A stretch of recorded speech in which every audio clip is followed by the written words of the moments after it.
작년에 제가 부동산 시장에 이야기할 때 경기 침체가 예상된다고 제가 많은 이야기를 했습니다. 그 이유는 외부 환경이 굉장히 강했었죠. 유럽 중앙은행이 금리를 연달아 3번 내렸어요. 연달아 3번 내렸다는 것은 유럽도 경기 침체가 예견되어 있다는 거예요. 일본 같은 경우는 주택을 투기의 대상으로 삼았었죠. 그러다가 경기 침체를 막고, 또 중국도 지금 부동산 시장이 완전히 몰락해가지고 중국의 부동산 시장이 언제 살아날지 아무도 모르는 그런 안개 속이 되어버렸습니다.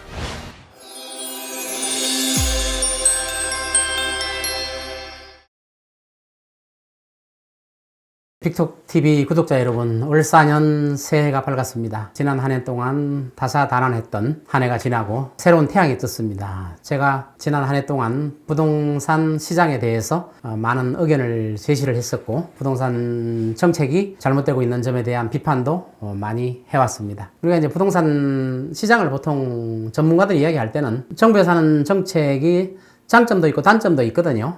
근데 전문가들은 대부분 단점을 위주로 많이들 비판을 하고 설명을 해야 되는 발전이 있다고 보고 있습니다. 그래서 저도 부동산 시장의 정책이 잘못되고 있는 단점에 대해서 위주로 비판을 많이 하고, 그런 것들을 바로잡지 않으면 부동산 시장이 어려워지고 부동산 시장이 붕괴될 수 있다는 그런 우려를 많이 표출했습니다. 물론 장점도 있어요. 근데 정책 당국의 장점을 이야기하자는 이유는, 장점은 정부가 해야 될 당연한 일이에요. 그거는 칭찬의 대상이 아니라 당연히 해야 될 거기 때문에 장점에 대해서는 이야기할 필요가 없어요. 그래서 부동산 전문가들은 단점에 대해서만 집중적으로 비판을 하고 분석을 하고 앞으로 그렇게 되지 않도록 희망을 피력하는 겁니다. 그래서 그러한 내용들이 잘못하면 비관적으로 흐를 수도 있겠지만, 그러한 것들을 정책 당국이 세게 들어서 정책의 전환을 일으키고 그걸 기반으로 해서 정책을 바꾸는 계기가 된다면 부동산 시장이 잘못된 길로 또 낭떠러지로 가고 있는 걸 막을 수 있다고 저는 생각하고 있습니다. 제가 이제 부동산 시장에 대해서 비판적인 시각을 많이 이야기할 때, 또 정책 당국의 잘못된 점을 지적해 나갈 때, 어떤 분들은 누구 편이냐 이렇게 물어보시는 분들도 있어요. 방송 끝나고 나서 누구 편이냐. 부동산 전문가가 부동산 정책을 논하고 또 부동산 시장의 향방을 논할 때 누구 편이냐는 아무것도 중요한 게 아니라고 저는 생각하고 있어요. 만일에 어떤 세력, 건설회사가 됐던 또 뭐 정치의 어떤 세력이 됐던 어떤 세력 편에서 전문가가 이야기한다면 그거는 전문가가 아니라 거의 사기꾼이라고 저는 보고 있어요.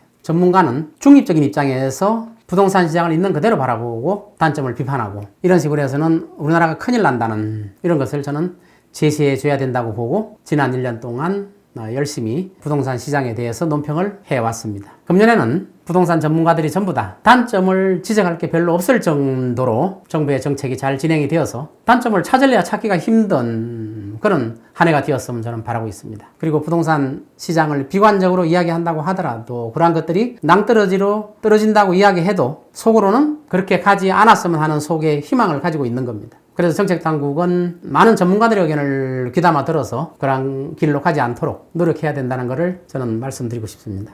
작년에 제가 부동산 시장에 이야기할 때 경기 침체가 예상된다고 제가 많은 이야기를 했습니다. 그 이유는 외부 환경이 굉장히 강했었죠. 트럼프 행정부가 1월 20일 날 이번 달에 출범을 하고, 트럼프 행정부의 정책이 우리나라에 심각한 영향을 미치는 그런 사태로까지 오고 있습니다. 최근에 유럽 중앙은행이 금리를 연달아 3번 내렸어요.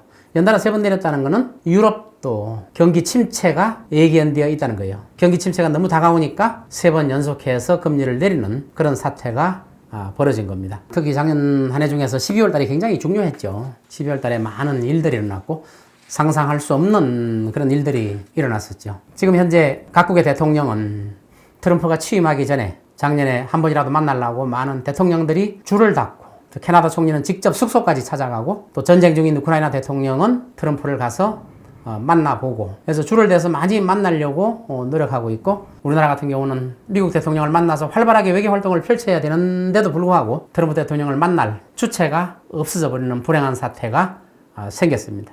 저는 이러한 것들이 빨리 바로잡아져서 트럼프 대통령하고 대화를 나누어서 우리나라의 경제적인 이득, 새로운 질서가 빠른 시일 내에 재편되기를 저는 희망합니다. 저는 토론에 가가지고 부자의 기준이 얼마냐 이렇게 물어봤을 때 저는 우리나라 돈으로 부자의 기준은 1조 원 이상이 있어야 된다 이렇게 말을 했습니다. 이 말은 뭐냐면은 욕심의 끝이 없다는 거예요. 욕심의 끝이 없기 때문에 몇십억만 있어도 100억만 있어도 우리나라에서는 상위 0. 몇 % 안에 들은 부자인데도 불구하고 욕심의 끝이 없어요. 욕심의 끝이 없다 보니까 돈 벌기 가장 쉬운 데가 부동산이에요. 그 중에서도 아파트가 돈 벌기 쉬우니까. 그래서 금년에는 사람이 사는 주택만큼은, 사람이 사는 아파트만큼은 투기의 대상으로 삼지 말고 실수요자들이 살 수 있음으로써 시장이 안정되기를 저는 바라고 있습니다. 만일에 투기가 지속적으로 일어난다면, 돈이 있는 분들이 돈을 더 벌기 위해서 주택에 투자를 한다면, 또 아파트에 투자를 하기 시작한다면 많은 서민들이 집도 사지도 못하고 집값 폭등을 또 경험하게 되는 이런 현상이 벌어질 수가 있다는 겁니다. 그래서 집은 앞으로 투기의 대상이 아니라 실수요자로서 내가 사는 집 한 채 정도는 있어도 되지만 투자의 대상으로 삼지 않는 그런 한 해가 되었으면 좋겠습니다. 일본 같은 경우는 주택을 투기의 대상으로 삼았었죠. 폭등을 하니까. 그러다가 엄청난 경기 침체를 맞고 20년 이상을 주택은 투기의 대상이 될 수가 없다. 이런 인식을 심어줬잖아요. 또 중국도 지금 부동산 시장이 완전히 몰락해가지고 앞으로 10년이 갈지 20년이 갈지 중국의 부동산 시장이 언제 살아날지 아무도 모르는 그런 안개 속이 되어버렸습니다. 우리나라만큼이라도 일본이나 중국처럼 주택에 대한 투기가 과열되어서 가계부채가 늘어나고 거품이 늘어남으로써 거품이 꺼지는 과정에서 엄청난 상처를 경험하고 난 다음에 주택은 투기의 대상이 아니구나 이렇게 아는 것보다 경제가 망가지고 나서 그런 교훈을 얻는 것보다도 살 집이다. 이렇게 인식의 전환이 되기를 강력하게 희망하고 있습니다. 앞으로 부동산 시장이 건전하게 발전할 수 있기를 바라면서 금년 한 해도 부동산 시장의 단점, 또 부동산 시장의 정책이 잘못된 점이 있으면 작년보다 더 강하게 매섭게 비판을 하고 전망을 할 예정입니다. 감사합니다.